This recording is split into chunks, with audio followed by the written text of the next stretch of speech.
Hello, and welcome to the 2020 SNAP-ENT National Forum. Today's session is entitled Strategies to Move People Forward in Rural Areas. My name is Nick Espinosa. I am a SNAP-ENT Program Analyst with FNS Southeast Region based in Atlanta, and I will be serving as your moderator. Today, we're going to hear presentations from two organizations that have had success delivering SNAP-ENT services in rural communities. We will hear from Climb, Wyoming and the University of Tennessee Extension. But before we get started, I want to remind you that the discussions today do not reflect official USDA policy guidance. Also, if you have any questions during the presentation, please avail yourselves of the Q&A tool in the Zoom taskbar, and you can also input any comments into the chat feature. The presenters will have time at the end of the presentation, or at the end of the session, excuse me, to address your questions. So let's go ahead and get started with some introductions. Representing Climb, Wyoming, we have Katie Hogarty, who is the Director of External Relations, and we also have Molly Kruger, the Director of Programs and Systems. Representing the University of Tennessee Extension, we have Mr. Clint Cummins, who is an Extension Specialist with the Skill Up Tennessee program. So without further ado, I am going to turn over the presentation to Mr. Clint Cummins with the University of Tennessee. Clint, take it away. Very good. Thank you, Nick. Wonderful. Thank you all for this opportunity. So yes, I'm Clint Cummins with the University of Tennessee Extension here in Knoxville, Tennessee, and really excited today to tell you a little bit about our program. We're going to start looking at the University of Tennessee Extension overall to give a little bit of context, and then tell a little bit about our program. We call our SNAP Employment Training Program Skill Up Tennessee as a marketing term. But we're part of the land-grant university system, and Extension is a part of that system across in our state and across the nation. At the end of the presentation today, I will share some resources for how to contact and utilize Extension in your state, and so I'll share that again at the end.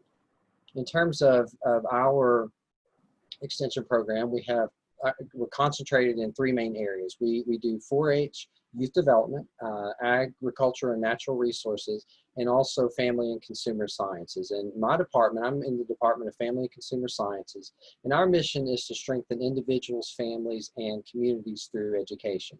And SNAP Employment Training is a wonderful way for us to do that. We have a statewide presence. We have 95 counties in Tennessee, and we have an office in all 95 counties. And we have the network of professional educators are, we call those extension agents, and they have at least a bachelor's degree in the subject matter area. And in all of those 95 counties, we have a representation of each of those concentrations. So we may have a partial FTE to multiple FTEs, but we do have in each of those, each county, we have our extension program.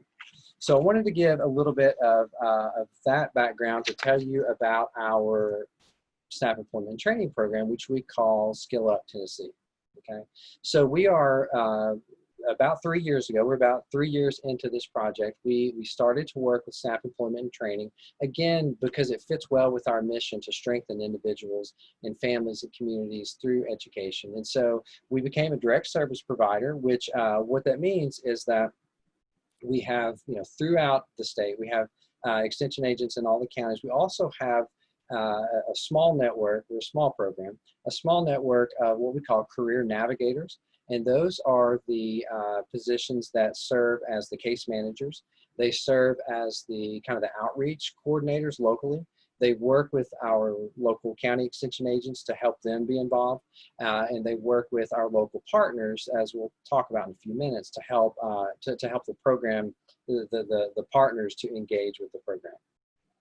So in terms of recruitment, we already have a kind of an extensive network of partnerships throughout the state, through our other programs, where the extension itself is over 100 years old. So, we've got lots of deep roots in the communities. And so part of what we've been able to leverage, are those relationships and are those networks. And so it could be working with other, other organizations that we partnered with on other programs, be they, on the agriculture side, be they on the family consumer side, consumer sciences side, could be employers, as well as we're offering some services. So, we're able to tap in and to utilize those existing networks.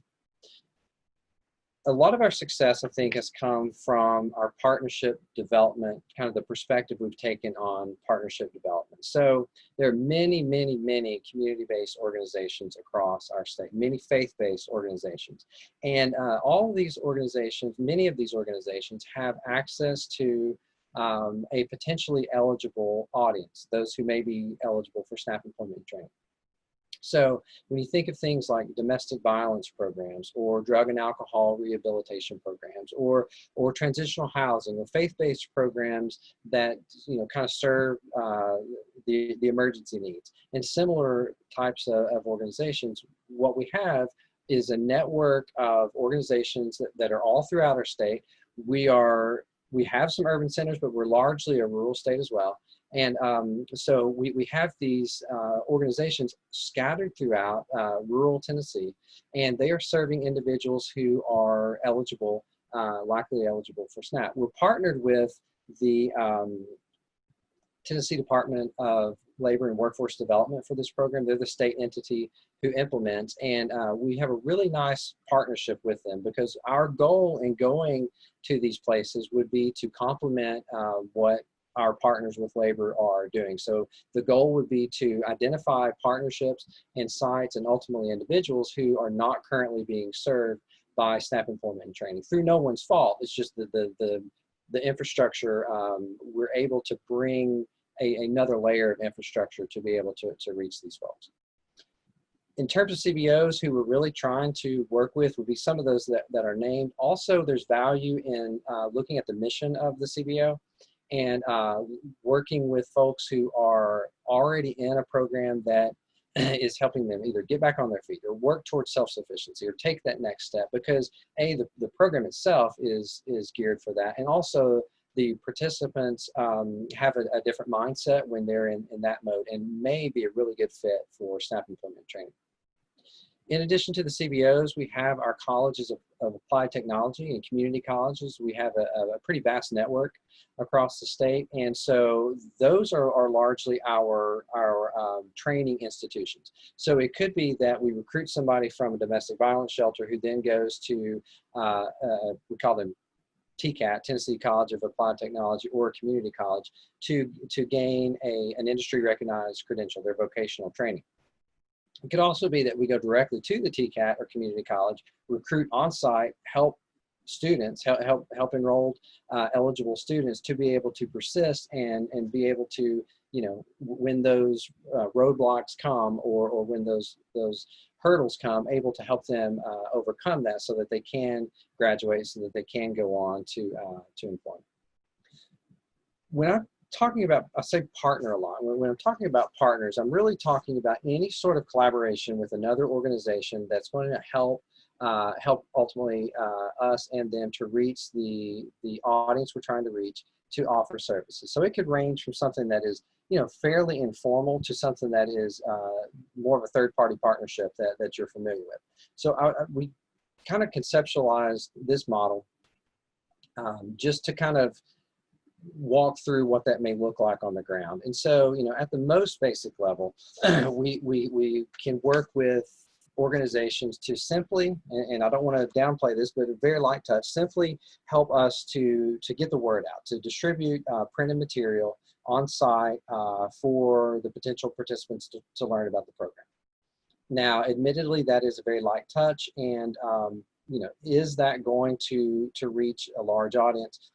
We'd like to think about it differently in that if, in the rural areas where there are gaps, if there, if there is a vacuum out there, if there's not information about SNAP employment and training, but this entity has on site some flyers, posters, written material, then that may be the one place they are able to interface and learn about SNAP employment training. So again, that is kind of the lightest touch, but we have some partners who say, hey, we're a volunteer-run organization. We don't have the capacity to do anything else, but we will allow you to put on site some written material, and so obviously we want to take advantage of that. Another thing, I think this is kind of the key, is partners can provide access to their participants as they are recruiting participants for their program, that we can come in a 10 to 15-minute time span and on a fairly informal level, explain what SNAP employment and training is to their participants. And so, what is the program? What are the benefits? How do you sign up and kind of take the next steps? And again, that's kind of that and the next one, kind of the gold standard, because it allows us to, interface with a group that we are not currently. They may not know about SNAP employment and training otherwise. And even if they've heard about it in let's say the American Job Center or the Department of Human Services, they may or may not have utilized or taken advantage at that time. We're reaching them more in context of where they live, where they work, where they're raising their families, and we feel like that's a good opportunity to reach the folks. The partner has done the hard work of gathering the participants. We get to go in and share this info. The next level would be that a partner can recruit the participants directly, and we love this because this is where we would provide, some training and orientation to the partner about what the program is, and then they are able to, at the right time, it could be in a case management situation, a one-on-one or small group situation, where they're able to share about, as they're sharing other resources, hey, what about SNAP employment and training? What about Skill Up Tennessee? You sound like you're ready to go the next step. Here's a program that can help you. These other two, they could integrate into their existing programs, which would mean that it could be more formalized, where it could be part of their kind of intake process, part of their orientation process, that they can, just learn about SNAP ENT automatically. And then the more formal agreement of the third-party partnership, that is for a smaller group, but it is a real possibility as well. And when you think about reaching the rural community, the more we can plant, if you will, programs, they don't have to come to us, we go to them, we plant the programs out in the community through these partner sites that are already situated, that already know their audience, that are already funded, that are already, kind of embedded in that community. It's really a capacity building for SNAP ENT.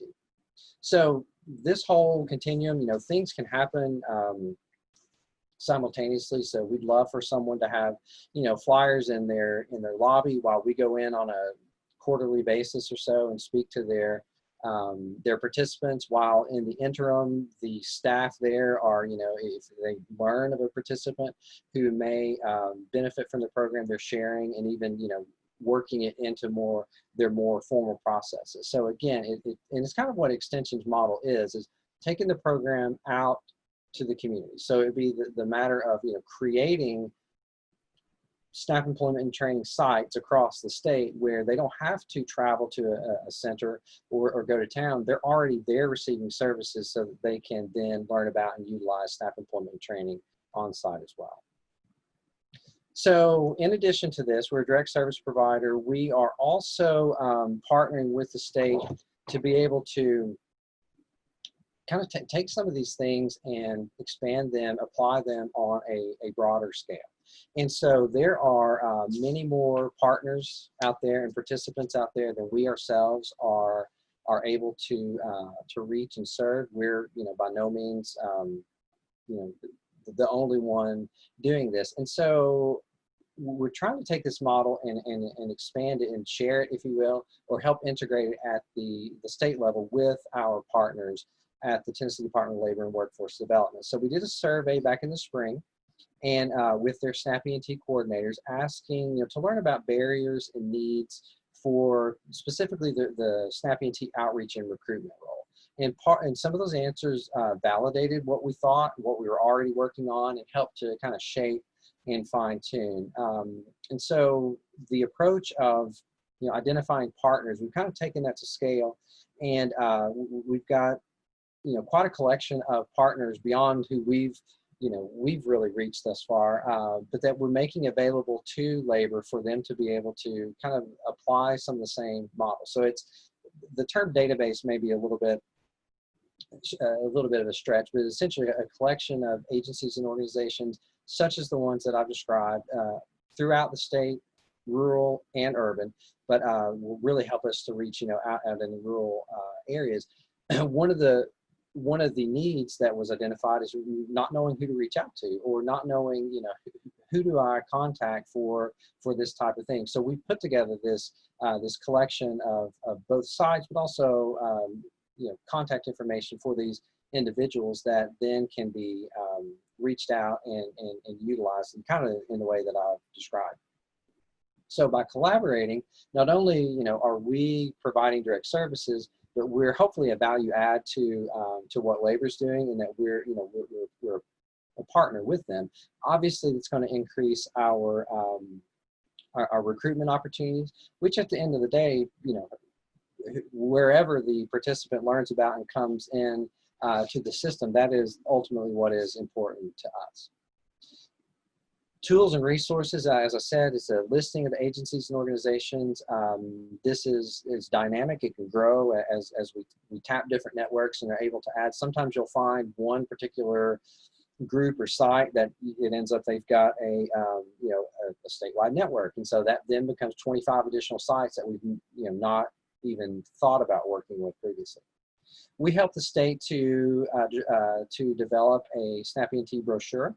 And that is something that they're going to use on at their level for distribution at both the sites I've described, plus the traditional sites where they're already working. And that will take in kind of like similar. We recruit folks who come in and under our under our Skill Up Tennessee umbrella. They're going to use the brochure and their links and kind of their mechanism to bring people right into the American Job Center. We've developed an outreach calendar to help coordinate efforts, and part of that is as we learn about different events that are going on out in the community, out in the rural communities. Sometimes we are not able to staff those events just because we're a very small program. The agent may not be available that day, or it could happen the other way. So it's another way for us to kind of systematically look, determine what are the opportunities, and then it could be we know about an opportunity, but we need somebody to go and represent Snap Employment and Training. On the other end, it also helps to reduce the duplication of services, because if ENT is already being represented, then maybe that's something we don't need to go to, because at the end of the day, the participants are being reached. We also developed a method of collecting success stories, because the thinking is that as we extend to these different places and are able to engage these partners and then the participants, obviously we want and feel like success will follow, and so we have a mechanism for that. Finally, we're serving as an intermediary role, and most of you all probably are familiar with that concept, but essentially working with local organizations to help them become Snap Employment and Training providers on their own. One of the advantages to this is, again, we're creating SnapENT on site in the community. So it's where participants are already going. Instead of asking them to come somewhere else, it's creating it kind of in situation around the services that they are already taking part in. It's obviously it's capacity building. It's a network to it's either we're directly serving, Labor is directly serving, another third-party partner is directly serving, or we are able to identify and bring on additional third-party partners to help build out those networks, build capacity statewide. And then they're able to offer additional services that may not be available. So things, issues, transportation is an issue. Well, if a local entity is a SnapENT third-party partner providing Snap Employment Training, then and they have transportation figured out, they've got a van and they're transporting people to work, then that's a resource that is already in-house and doesn't need to be referred out or discovered or created. It's more utilizing and leveraging what's there. Finally, I told you I would get to this point towards the end, is connecting with cooperative extension in your state.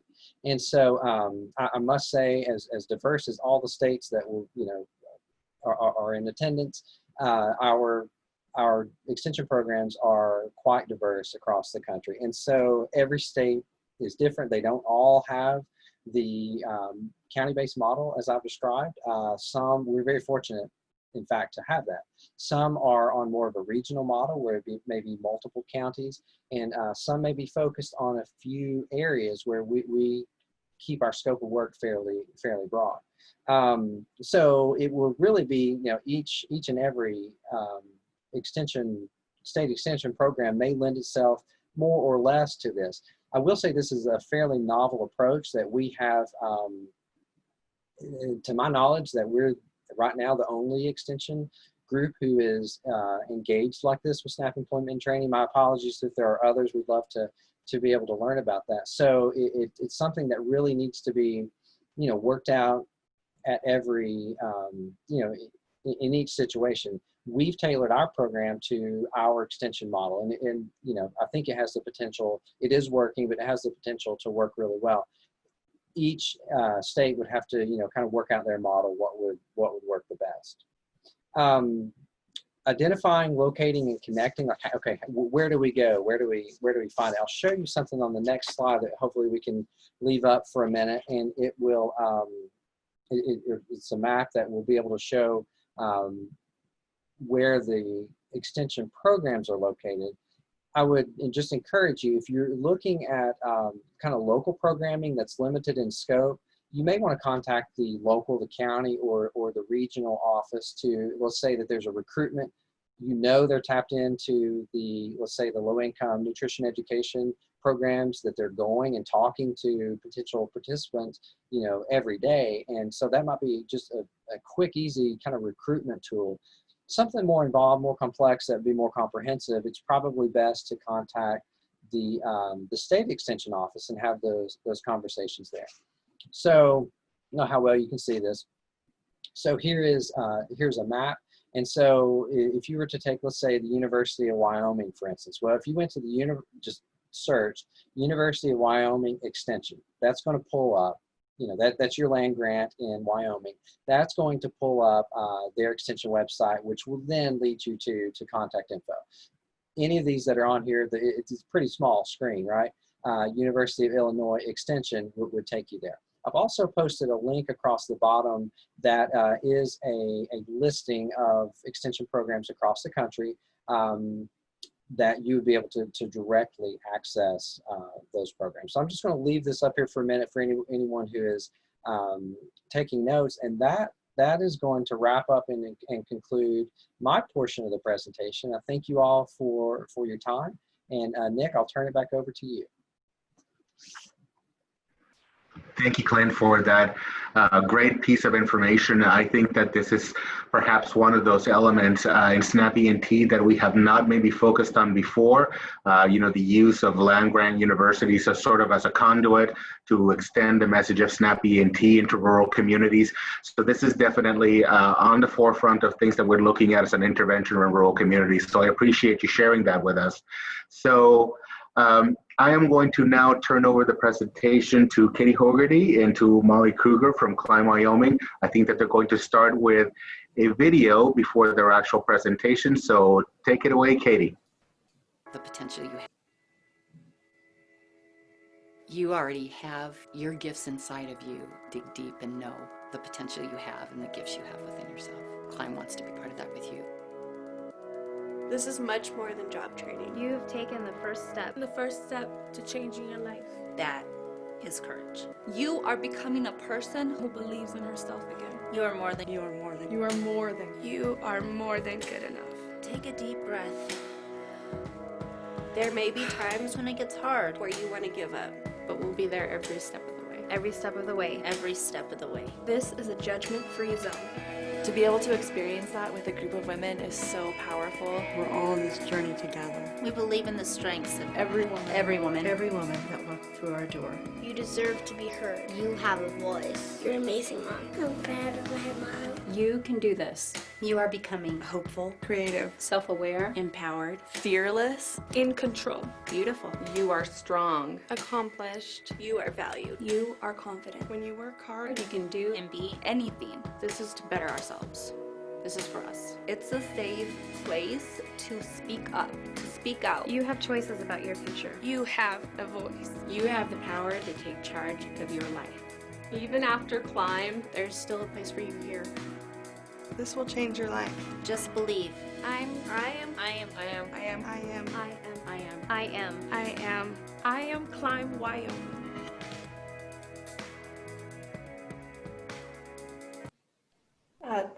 Thank you, Molly, for providing the tech for that.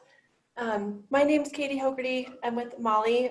I'll give some context to Climb, and I'd love for Molly to talk about our COVID response and how Climb is affecting poverty during the COVID time. I've been with the organization for about 10 years, and it doesn't change, that time doesn't change the emotion that I feel when I watch that video. Our moms are so resilient and so amazing. And I can't tell if my screen is frozen, Molly. Are you seeing the? I'm not seeing it frozen. I'm just gonna keep going then and know that it's 2020 and I'm appreciating your tech expertise. And that said, I'm wishing that we were all in person right now. I would love to get to know you, and I'm excited to hear more about your presentations during this week that we'll be together virtually, but I'm missing the opportunity to learn more from you in person. And you are all doing hard work right now at even harder times. And so very appreciative of all the work that everyone is doing out there, and thankful for the opportunity to be able to talk with you about the Climb Wyoming program. Climb is a nonprofit across the state of Wyoming. We've been here for about 34 years. Oh, and Katie, if you like, I can try to pull up the presentation and share my screen. Unless you want to try again. Molly's driving our tech, so I'll shoot that to you, Molly. I can't tell, is it cutting out on your end? Well, I'm seeing your presentation now, so take it away. I don't want. You have to tell me, Katie, if you can't see it, because I can't tell that you're struggling to see it. No, I can totally see it now. And I don't want the tech to be distracting from the moms and the story that we're sharing. So I'm just going to keep rolling with it. What we'd like to share today is just about Climb Wyoming. We're a statewide nonprofit across the state of Wyoming. We were founded 34 years ago by a psychologist, Ray Fleming Deneen, and her mother. The state of Wyoming came to Ray and her mom and said, we need some help with our work training programs. We need some help. And Ray's genius and her visionary brain started the foundations of Climb Wyoming. And I want to talk a little bit about what Climb has looked like over the last 34 years before Molly talks about what it looks like in coronavirus times. And as I'm saying that, I'll point at things that highlight our rural nature, and just know that Wyoming, by being Wyoming, is rural. So what we're doing really has an impact across rural poverty, if I'm naming it or not naming it as such. Clint, you talked about 95 counties in Tennessee. Wyoming has 23 counties. Our program serves 13 of those counties. We have 6 sites across the state. One of our sites in Sweetwater County itself is large enough to hold Rhode Island, Delaware, and Connecticut combined. So that's a huge land area. And when we think about what that means for the population we serve, that's a really big deal.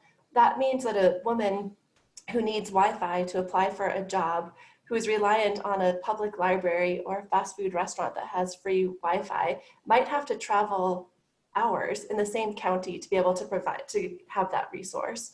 So as we're talking about how we do recruitment and research and planning and our program services, just keep that in the back of your mind, that the program and the services that we're providing across the state are really rural in nature. So I'd like to talk a little bit about the phases of the program. Before we get into a program, we provide really important stabilizing services and recruitment services before a mom even comes into the program. So currently we are working with about 1,100 families across the state of Wyoming. About 850 of those are candidates, meaning that they're moms who are really in need of employment and training services. They're really needing some stabilization services, and through our one-on-one relationship-driven human-centered design can get the services that they need to help their families get stable before the moms even come into the program. Like Clint talked about, recruitment is really an important piece of the program, and it's hard in a rural area to make sure that we're reaching out to moms and helping them be inspired to come to the program. And they're a barrier to population. When you hand a mom a business card at a free health clinic, the chances of her being able to tap into the executive functioning skills that are necessary to be able to follow through with that phone call are really hard. She is dealing with so many barriers between that, getting that business card and making that call, from managing her kids to having minutes on her phone to be able to make that happen, plus just the fear of reaching out to strangers. So recruitment, as Clint was talking about, is a critical component of our program, and Climb does that in a variety of ways, using technology, but primarily leveraging relationships of the other organizations in our communities that are working with our moms and graduates. You saw that video with graduates. Their lives are so impacted by Climb, and they're so eager to share the program with their peers and family members and neighbors to help get them into the program. So recruitment is a critical part of the program before the training starts. Additionally, we are doing research and planning every step of the way to make sure that at the end of the day, moms can go to work, that they can go have a job. And so although we have 6 sites across the state, each of those sites provides really different training based on what that community is hiring for. Right now across the state of Wyoming, most of the job trainings we're providing are health-based, and they're medical-based, because that's where the demand is in the middle of a pandemic. And in general, our moms are in a variety of jobs. We provide training from plumbing and pipe fitting and welding to HVAC and CNA training and CDL drivers. We do research in each community with employers and with training providers to make sure that we're providing the right training and that there's jobs at the end of the day. We have one 4-year university in the state of Wyoming. It's a land grant university, but it's our only 4-year institution in a community college system. So we work closely with our community colleges and education systems for training providers, and also with employers and industry as training providers. In general, the program is 8 to 12 weeks, depending on what training we're doing. All of our training, this is really important, Molly will talk more about this, especially now when we're working with moms that are isolated. All of our training is a cohort model. We work with 10 to 12 moms in each program. And while they're coming through the program in a group, we're providing tools to help moms break barriers that will lead to long-term success at work. So in addition to the job training, we're providing life skills. We, at least in Laramie, where I'm based in Wyoming, we do work with our extension office. They provide a sensible nutrition training for our moms. We know that keeping moms and kids healthy is a critical component to going to work. We also provide skills on budgeting, conflict management and communication, all sorts of things, parenting, all sorts of things that might become barriers for long-term success at work. We're helping moms address in real time through the program. We are a mental health-based program. The moms get to practice their communication skills, practice their conflict resolution in real time in group and in individual counseling. And we do that because we know that we're working with moms that have significant barriers, and they need some practice on those skills before they go to work. So our counseling is in service of work. So the moms are in industry training 4 days a week and coming to Climb for 1 day a week to receive the life skills training and the mental health training and other reinforced job skills, like how to fill out an application and resume interview skills, with all the hidden rules about what that looks like in middle class. Oftentimes our participants come to Climb after working in fast food or the hotel housekeeping industry, and how to apply for those jobs and keep those jobs is really different from keeping a job as a CNA or a CDL truck driver or to work in a professional office setting. And so our job is to really shine a light on some of those hidden rules of the industry and have moms practice those before they go to work. This is my favorite part of the program, is when a mom does go to work. I feel like our job is to be a matchmaker between a job and a mom. And we know that that fit is a critical component of long-term success, and we take that very seriously. And so we looked at what an industry job is requiring. We look to our moms and we find the right fit. And the proof is in the pudding. We have really strong outcomes. 2 years post-program, over 75% of our women have doubled or tripled their pre-climb incomes. So we know that this model works, and we're really proud and excited of the impact that we have on generational poverty across the state of Wyoming. And once a mom is a Climb mom, she's always a Climb mom, and it's always able to come back to Climb to get any services that she needs to help her stay successful in her life and in her career. An example of this is even before I came to Climb, and I've been here for 10 years, we worked with a mom who was living outside of the state as a nurse, and really struggled with addiction, and through her addiction lost her ability to practice nursing in the state that she was living in.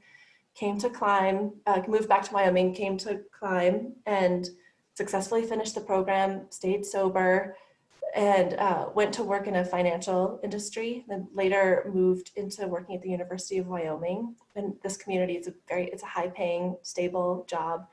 And just had in the back of her brain her passion for working with kids and families. She worked in a NICU unit in the hospital that she was working in before Climb. And as a graduate, many years after the program, reached out to Climb and said, can you help me get my nursing license back? I'm very interested in working with the State Board of Nursing to become a nurse again.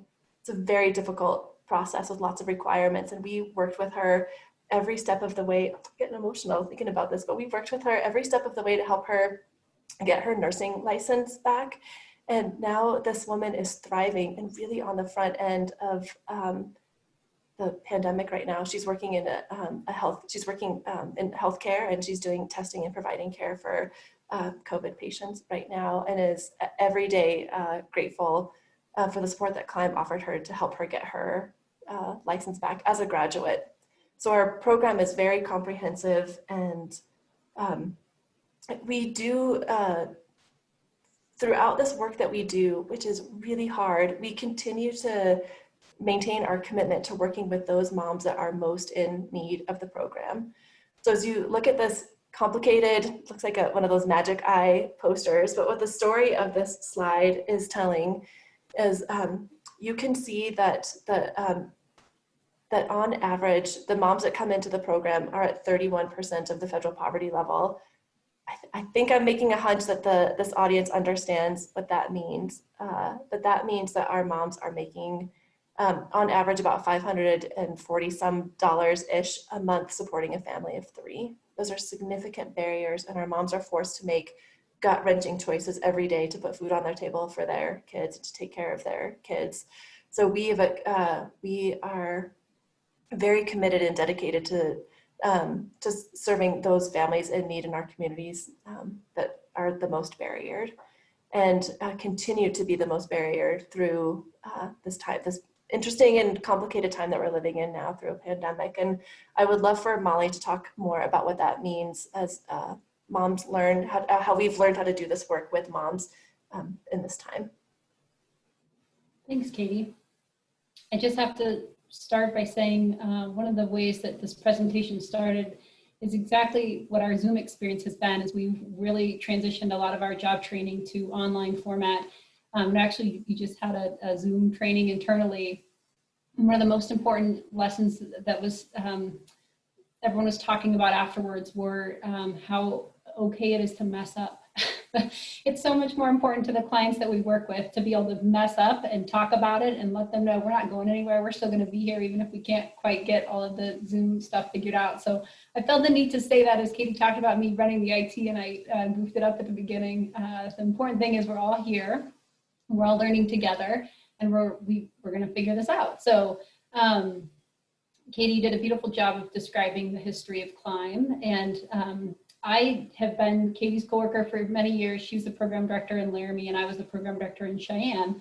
And as I've shifted into a different role where I support programs and systems throughout the state of Wyoming, we've really had to make some choices about what do we hold on to in the pandemic with our programming and what do we let go of. And I think we did this the way that we do most of our work, which is through human-centered design and really listening to the participants about what's real for them, what's coming up for them, what's realistic. Can they even attend a job training program, or are they really making difficult decisions about food versus bills to pay? And so as we slowed down to really listen to them, I think one of the things that we prioritized was stabilization. So whether it's moms that were currently in the program, whether it was women that were reaching out to Climb for the first time, or graduates who might have been losing their jobs, really figuring out how can we support them in getting stable. We all know you can't go to work if you don't have stability in your life. And so this looked like a lot of different things. It could be providing mental health services or connecting them to mental health resources in the community. It could be figuring out food. We have a really great partnership with the state of Wyoming. The Department of Family Services has been as our SNAP employment and training program partner. And we talked to them right away and thought, how can we help? And so we figured out a way to streamline the SNAP application process so that women could figure out how to do it without, everyone's scared to go anywhere when the pandemic first hit. And so we wanted to figure out how can we support families getting on SNAP, even though we weren't sure if is the office open, do moms have transportation, do they feel safe to go somewhere and face-to-face in person. And so through the state of Wyoming, we were able to really connect more families to SNAP, and just the food being a resource, which was pretty critical. We also had a lot of women, as we moved to online training, really needing some support with children. Kids were home from school and figuring out how to be in training or maintain work, whether it was remote or not, with also all the women who work with their low-income single moms, juggling children in their home. And so parenting is a component of our program, and we really worked to connect moms to resources to help support them in that. I could go on and on. As you all know, there's many basic needs that come up that before you can even start talking about employment, really talking about what's real for the clients that are walking in the door and needing some help. And so that's where we start, really listening to them about what their needs are, helping them problem solve on the ground to then really be set up to go into whether it's employment or a job training program, trying to get the stabilization support figured out first. We've also really held on to a group cohort model. So this is a little picture of one of the groups. This is only about half of the group. This group had 12 women in it, and they met on Zoom regularly. So really figured out quickly, how do we transition to, every participant had a different IT setup.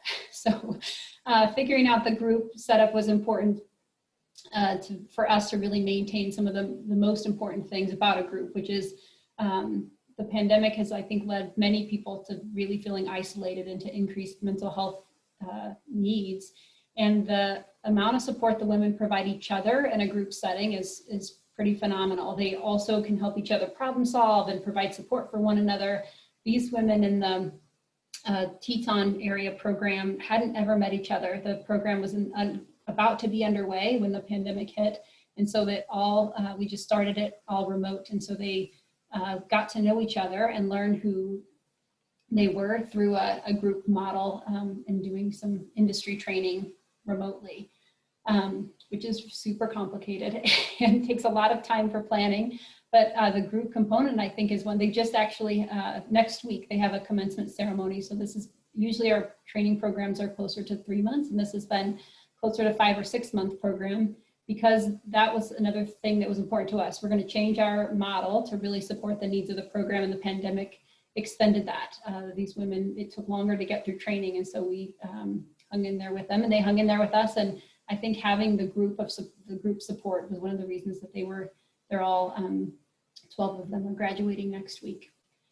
I think there are many components to the group model that I'm happy to talk more about, but we figured out mock interviewing online. So the women were all in a room on Zoom talking together about how nervous they were to do practice interviews. Then we had other practice interviewers pop into Zoom in different breakout rooms to practice interview questions, and then they could kind of go back to what we would traditionally call the classroom with the rest of their peers to kind of debrief their mock interview session. So we worked really hard to create the same feeling and relationship and safe space remotely that we usually have in person, and it worked pretty well.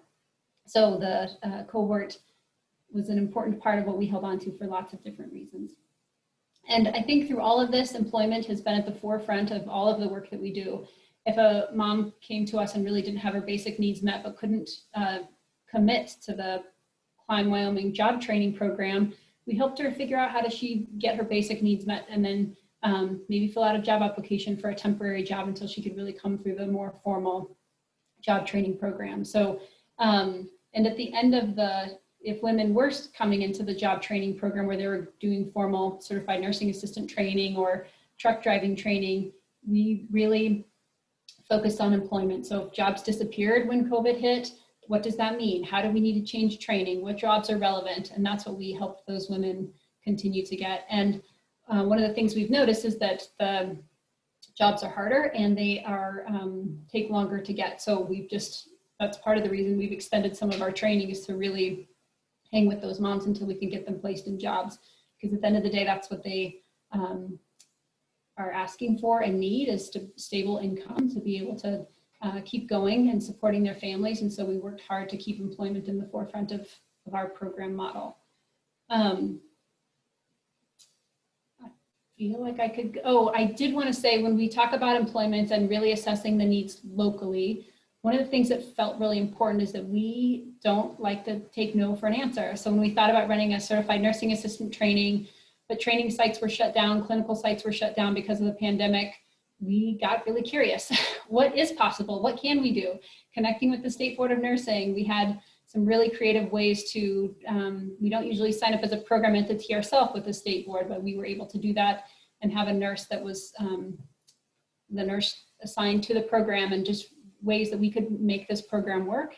It also required more travel.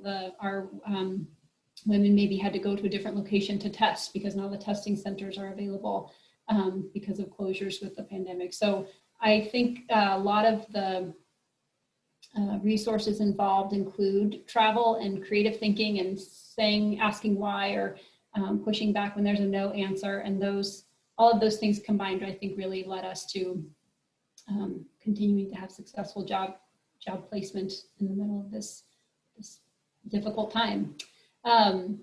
I wanted to just show a few of our outcomes. So our graduation rate really increased. The women that really it was obvious they needed this program. They showed up every step of the way. So 98% graduation rate over this last year, and 86% of those graduates placed in full-time jobs. So that's pretty significant. And this other graph just shows that when women enter the program, their average wage 3 months after the program, what their wage is, and then 2 years after, how it continues to increase, or they maintain their wage, which is pretty significant. So I wanted to just demonstrate that outcome. Outcomes are super important to us, and all of the things we're prioritizing, I think, lead to what you're seeing here on this slide for our outcomes. So one of the my inabilities with technology is to understand where we're at with timing, and I don't want to run over. So I think in general wanted to just thank you guys for this opportunity, and that's a pretty brief, it maybe didn't feel brief, it felt brief to me, overview of Climb Wyoming, and I think have a lot more thoughts about how to support job training programs in a rural setting, but I also want to leave time for questions. Well, thank you, Molly and Katie, for that very inspiring presentation about the work that you do at Climb Wyoming. And I think that we have just a little under 10 minutes left in the presentation. So I know that in preparation for this session that we spoke a little bit about the work that Climb does, and we spoke a little bit about what the UT Extension does. And, obviously there are some differences in the approach that both organizations take to deliver, services in rural communities. But I'm wondering, if you can talk a little bit, and I'd like to start with you, Katie and Molly, if you can if you could try and pinpoint sort of what that secret sauce is that allows your organization to be able to deliver these services in communities where traditionally states sometimes struggle to deliver SNAP ENT services to, because there's a dip in the resources in rural communities. There's not only from the participants' point of view, transportation, childcare, et cetera, but economic opportunities are maybe not as plentiful. So I'm wondering sort of what your approach is to sort of allow your organization to thrive and be able to deliver opportunity and services in the rural parts of Wyoming. I'll start and then see if Katie has anything to add to what I have to say. I think one of our approaches that is pretty key is that each community really assesses the needs and the needs of the local economy. So because of that, we're assessing the local workforce. So every site that we're located in is really running different types of training and can change that pretty quickly. So if jobs exist and then they're gone and we need to change the training that we're offering or add to it, our sites are flexible in figuring that out because we're really driven by employers in the local economy. I think the other side of that is really working with participants to understand how real their obstacles are. In some of our areas, women are traveling 100 miles to get to the program and then 100 miles home at the end of the day. So how do we support them in that transportation? How can we support them with gas reimbursement? Is it realistic that they can get to and from the program, or being able to meet virtually has made it more possible for them to join, but then does that mean they've got kids tugging on them while they're trying to meet remotely? Being in the home provides other obstacles. So it's having very real conversations with the moms that we're working with to understand what those barriers are, and then figuring out, are there ways that we can support that mom in navigating that on her own, or is it a bigger issue that we have to work with kind of collectively in that community? Katie, I'd love to hear what you'd add to that. Yeah, that's such a lovely summary. I love the opportunity to talk about the secret sauce, and I think we try to figure that out all the time so that we can keep doing that and doing what we're doing. For me, the only thing that I would add, Molly, is the cohort model. We work with women that are so isolated and are feeling even more isolated now. And when you can practice with each other or rely on each other in these healthy relationships for transportation or for childcare, it really helps fast track overcoming barriers. It helps you learn how other people problem solve.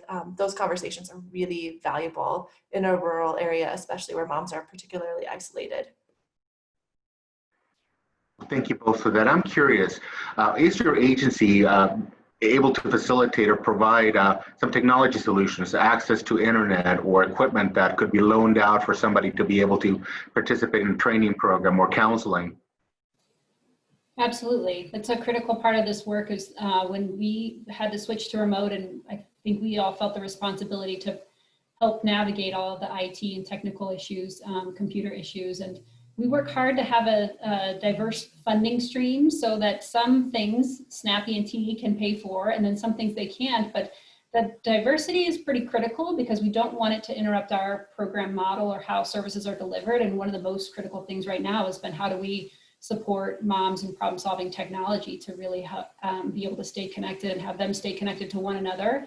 And so we did that pretty quickly to help them all have computers and internet access in a way that allows meeting like this on a regular basis.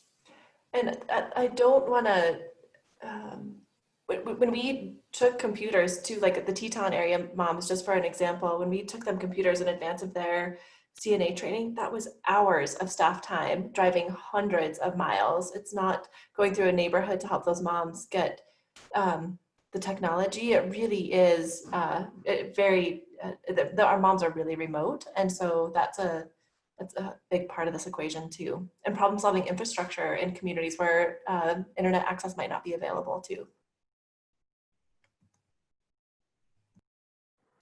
Well, thank you both for that. Clint, I wanted to ask you a similar question about the secret sauce with the University of Tennessee Extension. Obviously, I think that from your presentation, I get that you have an established footprint across the state of Tennessee, which allows you to be sort of like that trusted entity that has been there, that has been providing services for a very long time. But I'm wondering, as you incorporated SNAP ENT into the array of services that you're delivering in rural areas, how did you make a determination of the sort of the organizations in the local communities that you would approach with this new opportunity what sort of a triage, or did you just have sort of a general sort of assembly and meeting with all of your communities to sort of figure that out? Can you talk a little bit about that? Yeah, certainly. So, it was really tapping into the existing networks. Some on here may be familiar with the other side of SNAP, the SNAP Ed program, which is the nutrition education for SNAP recipients. And so we've been doing that for a long, long time. And we've got local sites where we provide this training, local coalitions with professionals already on site. So our encouragement to our staff, our agents, was, start where you are, look at your existing networks and see, take this program, because they likely have not been familiar with that in the past. After that, it's really looking at, if you've got limited time and limited resources, which we all do, where can we go to reach the most people and have the most impact? And the difference between, let's say, public housing in general or a family self-sufficiency program that is part of the public housing that has people working towards employment already. Other programs that already have part of it, self-sufficiency is either stated or implied in their mission statement. Those are the types of entities that really would be our priority, because the people going through their programs are motivated, are ready, are at a point in life to be able to make that. So, I think it's wise to have both of us on this call, because you all in Wyoming would be an excellent partner to have at the local level, right? So, if you were not a SNAP ENT provider, then it would be something that, talking about, coming in or giving, trying to recruit. All the way up, though, we would want to have the serious conversation about how could we help you become a SNAP ENT provider through the intermediary role. So we would love to see, kind of what you all are doing to be able to tap all those networks and kind of bring them under one sort of umbrella to really be able to, not that we would necessarily control anything, but just that logistics and kind of the liaison networking to help really kind of bring things together.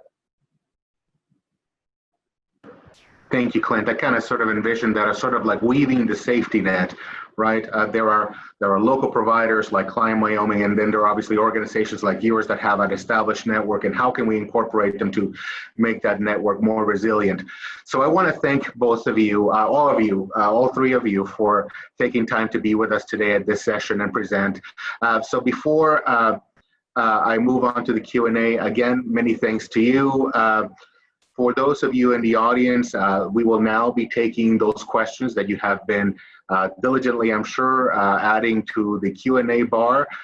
So that is going to be our next section. So thank you again very much, Clint, Katie, and Molly, and we will address your questions shortly. Thank you very much. Thank you.